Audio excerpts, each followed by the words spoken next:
Here with O-line coach Matt Mattox and coach John David Baker talked about we always bring up the quarterback and head coach continuity, coordinator continuity. He talked about the offensive staff continuity. Just how important is that coming into year two for you guys? Yeah, I mean it's going into it just knowing how we want to practice, knowing what we're looking at all together as far as just how we break things down, what we're looking for, being able to speed up our communication and that and the expectations. It's sped up with the players, and the more of our guys that are talking like us and know what's Yeah. going on, we're able to have more peer-led situations. So that's probably the biggest difference from year one to year two. It was we didn't have anyone on the team offensively last year that could help answer questions of new guys or whatever. It was more like all those coaches had to do that. Where now we can kind of spread some of that out to the players, but for us, for the staff, it's definitely just speeds things up with all of us, so it makes it a lot faster and being able to go attack things.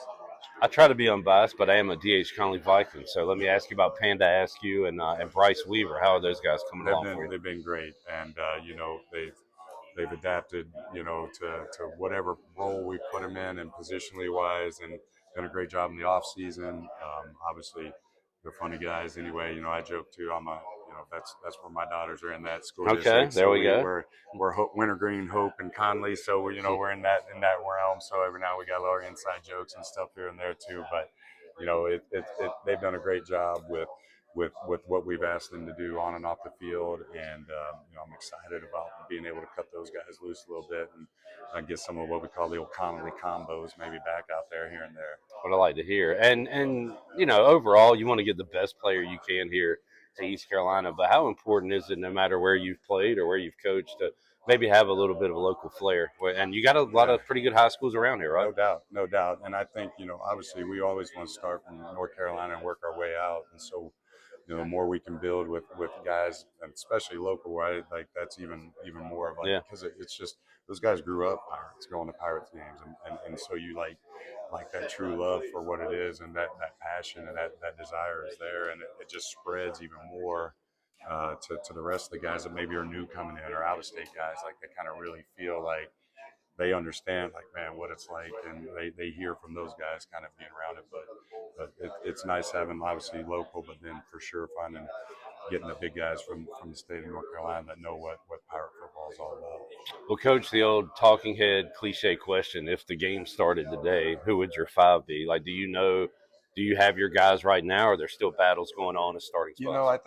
I think we've got a pretty good idea about our top five, but our top five might be really our top 7 or 8 too. I don't. There's especially early in the year with big guys, you're looking for some of those guys. We've had great camp with Jamario McCrimmon and Kyle Long and Darius Bell, our center, who played a lot last year at left guard, has jumped right in and taken a big leadership role. Like you said, Panda and Bryce Weaver have done a great job, and can trust those guys to go out and get a lot of work done.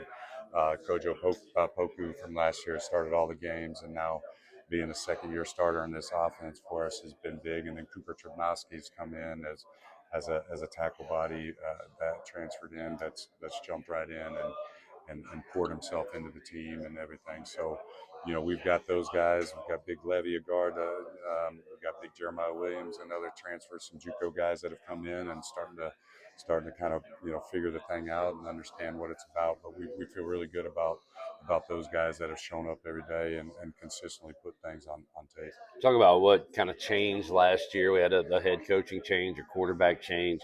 Also, Rajay in that run game really got cranked up late in the year. What was it like finishing strong like that? And hopefully you can carry some of that into this year, right? Yeah, absolutely. And that the thing I told my guys I was most proud about last year is like, I mean, we just kept chipping away, and you never knew when that breakthrough was going to come and Yeah. when that was going to happen. And that was the thing I loved about it. Like it wasn't really like we talked about it, but like the yardage part wasn't a big talking point. But we just knew that if we just went out and executed our job at a high level, that those yards would come. And when you run, 5 out of 6 games over 200 and hit one for 300 plus, I mean, it's a group effort. And the receivers, like people like that, getting extra Yeah. blocks downfield, and like it was just like a commitment of like that's when you really like the true selflessness comes out in the team, and guys just chipping away. But yeah, Rajay and those guys, the backs, and I just felt like they just kept chipping away, and when we got our opportunity to cut it loose, it showed up.